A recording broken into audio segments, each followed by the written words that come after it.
کچھ اطمینان کی ہوگی، کچھ قرار کی ہوگی، لیکن سیدہ زینب نے وہ رات کیسے کاٹی؟ مورخین اس رات کو شام غریبہ لکھتے، اس شام کو شام غریبہ لکھتے۔ کتنی مشکل کی وہ رات تھی، کتنی مصیبت کی وہ رات تھی۔ اللہ اللہ، کٹی پٹی لاشیں پڑی ہوئی ہیں، بچے کبھی روتے ہیں کبھی بے ہوش ہوتے ہیں۔ سیدہ زینب ایک ٹوٹا سا خنجر لے کر لاشوں پہ پہرا دیتی ہے۔ اس خاتون کی ہمت تو دیکھیں، اس خاتون کا حوصلہ تو دیکھیں۔ لاشوں پر پہرا دینے والا کوئی مرد نہ رہا، سیدہ زینب پہرا دے رہی۔ بس اسی پر اپنی بات مکمل کر لوں گا، حالانکہ داستان تو اور طویل ہے، لیکن بات اس پہ مکمل کر لوں گا۔ پہرا دے رہی، کبھی ادھر جاتی کبھی ادھر جاتی۔ اچانک وہ ٹوٹا ہوا خنجر لے کر پہرا دے رہی تھی، اس میں کوئی ایک سایہ آتے ہوئے نظر آیا، ایک سایہ آتے ہوئے نظر آیا۔ اس سائے کو دیکھا تو چیخ پڑی، خبردار، اب آگے مت آنا، اب آگے نہیں آنا، سب تو لوٹ لیا ہے تم نے، بچا کیا ہے؟ زیورات لوٹ لیے، خیمے جلائے، بیمار کے نیچے کا بستر تک تم نے چھین لیا، چھوٹے سے بچے کا جھولا تک تم اٹھا لے گئے، اب ہمارے پاس بچہ کیا ہے؟ اب آگے نہیں آنا، کیا لینے آئے ہو؟ خبردار، اب اگر آگے بڑھو گے تو اسی ٹوٹے ہوئے خنجر سے تمہارا قتل کر دوں گی۔ جو بڑھتا ہوا سایہ تھا اس نے آواز دی، بی بی میں مرد نہیں ہوں، میں عورت ہوں، بی بی میں مرد نہیں ہوں، میں عورت ہوں۔ اپنا تعارف کرا دوں کہ میں حور کی بیوی ہوں، بلکہ حور کی بیوہ ہوں، حور تو شہید ہو چکی، میں حور کی بیوہ ہوں۔ میں نے آپ کے لیے اور آپ کے اہل و عیال کے لیے ٹھنڈا پانی لایا ہے، میرا پانی قبول کر لیں۔ ہائے ہائے، ٹھنڈے پانی کا نام سنا تو پھوٹ پھوٹ کے رونے لگی۔ زینب آخر عورت ہی تو تھی نا، ہمت دکھا رہی تھی، حوصلہ دکھا رہی تھی۔ جب ٹھنڈے پانی کا نام آیا تو پھوٹ پھوٹ کے رو پڑی، کہنے لگی حور کی بیوی، اب مجھے تو ٹھنڈے پانی کے نام سے بھی کلفت ہوتی ہے، لے جا اپنا ٹھنڈا پانی۔ جب میرا علی اکبر پلٹ کر آتا تھا جنگ سے کہ کچھ قطرے دے دو تاکہ میں پھر لڑوں جا کر، تو پانی نہ لائی، میرا قاسم پانی کہتے کہتے دنیا سے چلا گیا، پانی نہ لائی، میرا معصوم علی اصغر 6 مہینے کا بچہ تیر کھا گیا پانی کے لیے، تو پانی نہ لائی، اب تو پانی لائی ہے، لے جا اپنا پانی۔ حور کی بیوی نے کہا بی بی میں نے ان سے کہا تھا کہ انہیں قیدی بنا کے لے جانا چاہتے ہو، وہ پیاسے مر جائیں گے، چوتھی صبح طلوع ہونے والی ہے، تو تم لے کر یزید کے پاس کیا جاؤ گے؟ تو میں نے ان کو کہا تھا تھوڑا سا پانی دے دو بی بی، میں بڑی منت و سماجت کر کے پانی لائی ہوں، اگر آپ میرا پانی رد کر دیں گی وہ میرا مذاق اڑائیں گے، آپ کو آپ کی امی فاطمۃ الزہرا کا واسطہ، میرا پانی قبول کر لیں۔ ماں کا نام آیا تو حور کی بیوی کو ساتھ لے گئی۔ کیا ہے زینب؟ پانی کو مشکیزے سے کٹورے میں انڈیلا۔ اس وقت سیدہ سکینہ بے ہوش تھی، سکینہ کے چہرے پہ پانی کے چھینٹے دیے اور سکینہ ہوش میں آ گئی، تو پانی کا پہلا کٹورا بھر کر سکینہ کے ہاتھ میں تھما دیا۔ کیا ہے زینب؟ سیدہ زینب کی شان کیا ہے؟ میری ماں اور بہنوں کی توجہ چاہتا ہوں، کیا ہے سیدہ زینب؟ سیدہ سکینہ کے ہاتھ میں جب پانی کا کٹورا آیا، اب پہلا سوال کیا سکینہ نے، پھوپھی امی کیا میرے چچا عباس فرات سے واپس آ گئے؟ میرا چچا دریا سے واپس آ گیا۔ ہائے ہائے۔ تو جب سکینہ کی آنکھ کھلی، سیدہ سکینہ ہوش میں آئی اور پوچھا کہ کیا چچا عباس واپس آ گئے؟ تو اس بی بی زینب نے کہا نہیں بیٹے، تیرا چچا وہاں گیا ہے کہ وہ کبھی واپس نہیں آئے گا، البتہ یہ پانی حور کی بیوی لائی ہے، یہ پانی حور کی بیوی لائی ہے، لو پانی پی لو، ٹھنڈا پانی ہے۔ سکینہ نے پھر سوال کیا، کیا خاندان اہل بیت کی تربیت تھی، کیا نظام تھا، کیا انداز تھا کیا دین پہ عمل کا جذبہ تھا. پوچھا کہ آپ لوگوں نے پانی پی لیا ہے؟ پیاس لگی ہے، چوتھا دن طلوع ہونے والا ہے، اور سکینہ 7 سال کی شہزادی کو پانی دیا جا رہا ہے. پوچھتی کہ آپ نے پانی پی لیا ہے؟ سیدہ زینب کا جواب تھا، نہیں بیٹے، ہم نے ابھی پانی نہیں پیا ہے، پی لیں گے. اس لیے پی لیں گے کہ نانا کی سنت ہے. یہ ہے سیدہ زینب.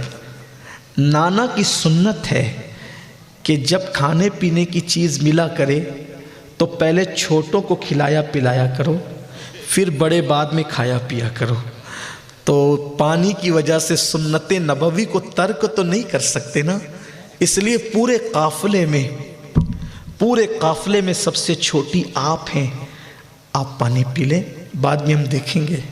قربان حسین کا خون، امام حسین کی تربیت، امام حسین کے گھر کا ماحول. جب سیدہ سکینہ نے علی کی بیٹی سے سنا کہ نانا کی سنت ہے کھانے پینے کی چیز پہلے چھوٹوں کو کھلاؤ پلاؤ، بعد میں تم کھانا پینا، یہ سنت ہے، تو حسین کی بیٹی بھی کردار میں کچھ کم نہ تھی.